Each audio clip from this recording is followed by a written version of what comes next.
आपको दिखाएंगे यूक्रेन रूस की जंग 19वें दिन पर है। किस मकाम पर पहुंची है ये जंग?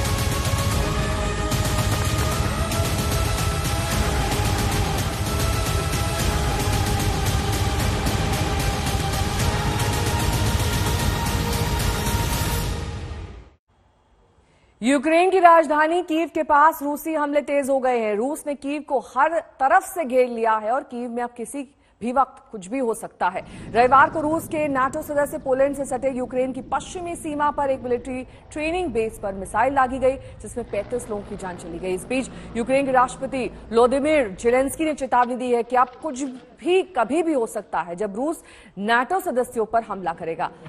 जेलेंस्की ने एक वीडियो जारी करके कहा कि मैं दोहराता हूं कि अगर आप यूक्रेन पर नो फ्लाई जोन लागू नहीं करते तो कुछ समय की बात ही है जब रूसी मिसाइलें आपके क्षेत्र में, नाटो क्षेत्र पर, नाटो नागरिकों पर गिरेगी।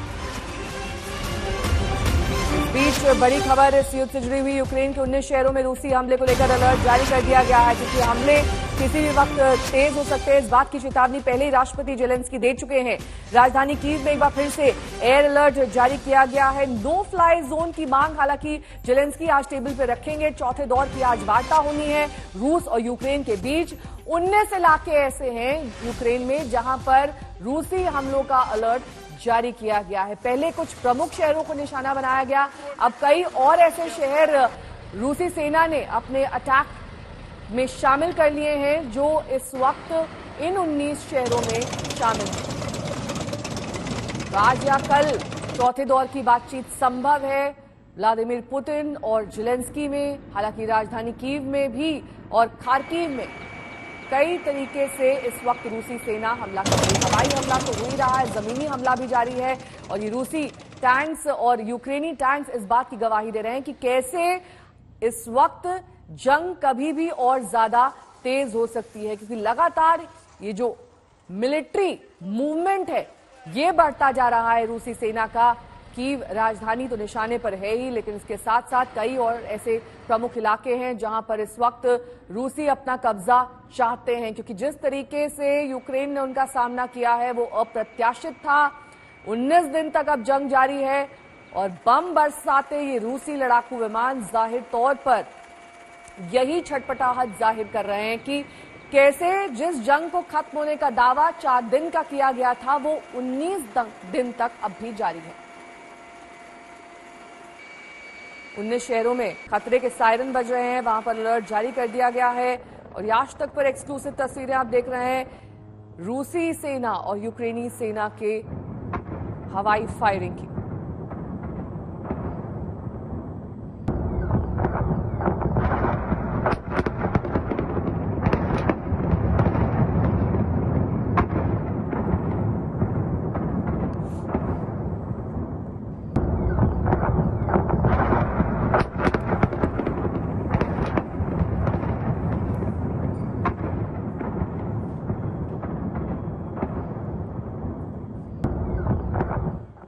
गौरव सावंत मेरे सहयोगी इस वक्त तमाम जानकारी के साथ सीधे कीव से जुड़ गए हैं। गौरव, देखिए आप सिर्फ कीव तक सीमित नहीं है, आप आसपास के इलाकों में भी जा रहे हैं। कई घंटों का ये सफर होगा।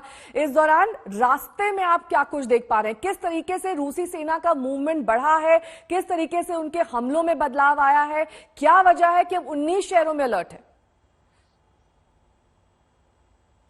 क्योंकि अब रशिया की तरफ से ऑपरेशंस इंटेंसिफाई कर रहे हैं नेहा, अब स्थिति बहुत तेजी से बदलती जा रही है। अगर 19 प्रांतों में इस तरह से शहरों में एयर रेड अलर्ट्स आ रहे हैं, ये दिखा रहा है कि जो इस समय रशिया के ऑपरेशंस है वो जबरदस्त तरीके से इंटेंसिफाई कर रहे हैं। और अमेरिका और बाकी नेटो देश जिस तरह की मदद कर पा रहे हैं उसमें कुछ कमी अब आ रही है, क्योंकि लेविव में जब एक बार निशाना बनाया गया और वहां पर इतनी 35 लोगों की मृत्यु हो गई रूसी मिसाइल स्ट्राइक में।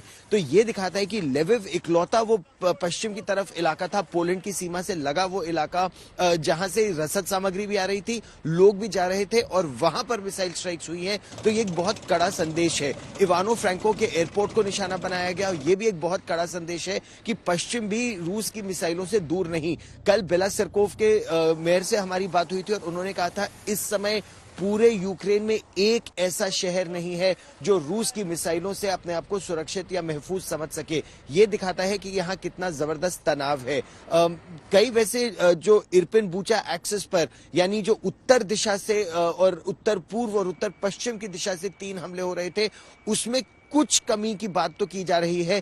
कमी का मतलब यह है कि जिस इंटेंसिटी से रूस की सेना आगे बढ़ने का प्रयास कर रही थी उसमें कुछ कमी है। लेकिन ये भी हो सकता है कि एक या तो बातचीत से पहले वो थमे हैं या वो अपने आप को रीऑर्गेनाइज कर रहे हैं एक बड़े हमले के लिए। बेलासरकोव जहां हम गए वो लगभग 70 किलोमीटर है कीव से। उसके रास्ते में इतनी जगह पर अब चेक पॉइंट्स और मिलिट्री बैरिकेड्स लग गए हैं कि कोशिश इनकी ये हो रही है कि किसी भी तरह से अगर रूस की सेना आगे बढ़ने की कोशिश करे दक्षिण की दिशा से भी, तो हर कुछ किलोमीटर पर उसे रोकने का प्रयास किया जाए। कब तक, ये एक बड़ा प्रश्न होगा, क्योंकि वही रसद सामग्री इनके एक मैंने सेना के बड़े अधिकारी से बात की, उन्होंने कहा हमारे पास अब जैवलिन मिसाइलों की थोड़ी कमी हो रही है, एनलॉस सिस्टम्स की कमी हो रही है। यानी ऐसी मिसाइलें, जैवलिन की अगर बात करें तो लगभग 4 किलोमीटर दूर तक ही वो दुश्मन के टैंक को ध्वस्त कर सकती है। एनलॉ करीब आधा किलोमीटर से 1 किलोमीटर दूर तक ध्वस्त कर सकती है टैंकों को, बख्तरबंद गाड़ियों को। लेकिन कितनी संख्या में उनके पास अब ये मिसाइलें रह जाएंगी जब रूस का हमला और तेज होगा, इस बात की यहां आशंका है। और इसीलिए जब इजरायल की मध्यस्थता में बातचीत की बात चल रही है कि इजरायल कुछ अगर तनाव कम करा सके, तो उस पर सबका फोकस है कि किसी तरह कीव राजधानी बच जाए।